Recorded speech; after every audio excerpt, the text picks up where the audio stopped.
What's up, fight fans? So this is Dan of Dan Taz Boxing. So what a great weekend for Mexican boxing. What a great revival after what happened last week when Ray Vargas did not beat Oshaki Foster. Now we have two great champions, one at 122, one at 126. Well, the other fight was an eliminator. But what we can say about this is when these Mexican fighters are on the verge of losing, they always have something up their sleeve, like a second or third gas tank to win them the fight. And that's what Nery and Mauricio Lara proved. As Lara was getting beaten to the punch and getting hit to the point that everyone thought that he was done, as well as Nery, he was getting outslugged, outpunched, outboxed. You know, he scored the knockout blow over Azat Hovhannisyan. And you know, this is what's so great about boxing, about Mexican boxing, is one punch can change the fight. Now it's on to who's the king now of Mexican boxing. And you know, I think right now it's still Manuel Navarrete, but Lara and Nery are up there.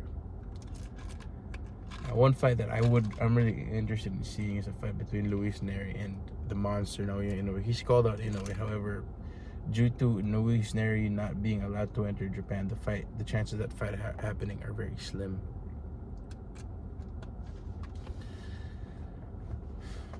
You know, but as Inoue has talked about that he will go up to 126 eventually, I would like to see a fight between him and Lara at 126. You know, that would probably be a barn burner. You know, one hell of a bro. You know.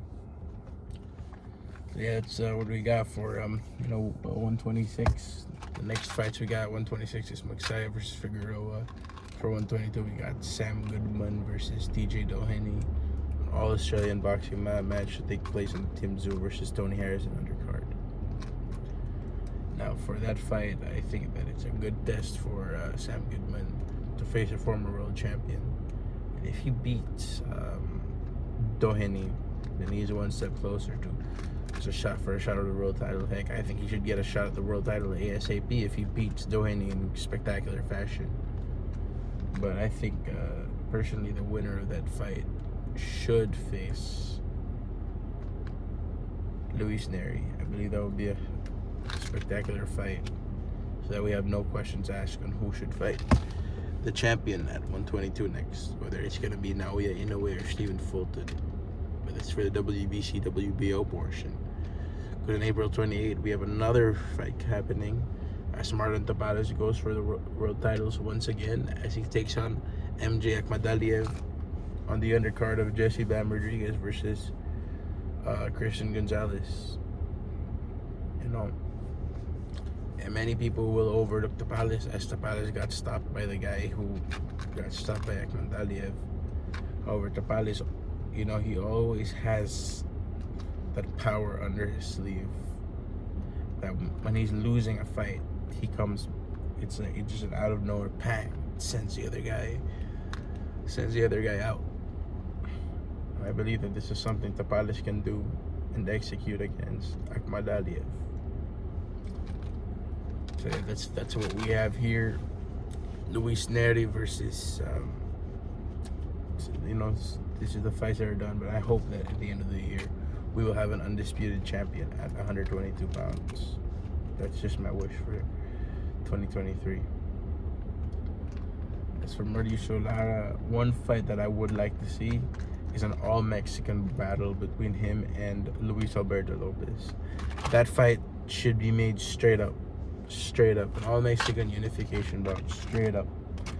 You know, I think this year should be the year that undisputed title fights are going to be mandated, and that the other champions take priorities over the ranked contenders. You know, we haven't seen anything like this happening lately. You know, and I believe that yeah, so that's what we're waiting for. Is the Maksaya Figueroa fight. So the next that's gonna be for the WBC interim championship, because Ray Vargas is the actual champion. I believe the winner of that fight will face the champion, Ray Vargas. So hopefully we get the unification bout between the WBA and the WBA and the IBF champion in an all-Mexican war. And, you know, speaking of all-Mexican wars, we got talks of Oscar Valdez and Manuel Navarrete happen, and that's not something that should be overlooked. Mauricio Lara versus Luis Alberto Lopez. That will be similar to Barrera versus Barrera Morales type of fight. Marquez versus Barrera type of fight. You know, these are the fights that will go down in history. These are the fights that the fans need to see. These are the fights that the fans need to see. However, I just feel that Inoue, you know, will most likely take over 122 pounds and 126 pounds because of his power and his speed. I believe he has what it takes. But he won't look as invincible as he did at 118 pounds. He won't. You know, now we got another ranked contender, the Philippines, a very familiar name, Jonriel Casimero. Unfortunately, he is not in any talks for being in the big fights. You know, and he's been chasing Inoue for years, and that's a fight that many people want to see. Many people, including myself. However, I really would rather see the belts getting unified first before anything else. If they fight, hopefully it happens for the vacant, for the undisputed title belt. You know, me said, you know, he had a good year for boxing at the lower weight divisions. The heavyweight divisions, the only big fight that's on top of my mind right now is between Caleb Plant and David Benavides. And as for what a Fury versus Usyk, that fight's, you know, it's just, there's just talks of it happening, but, you know, nothing officially being signed. And there's always an issue behind it. So I think that, you know, early 2023, the lower weight divisions are shining, especially as we got all these unification bouts taking place. You know, at 108 pounds, 122, it's just awesome. But I really want to see the 112 also get unified.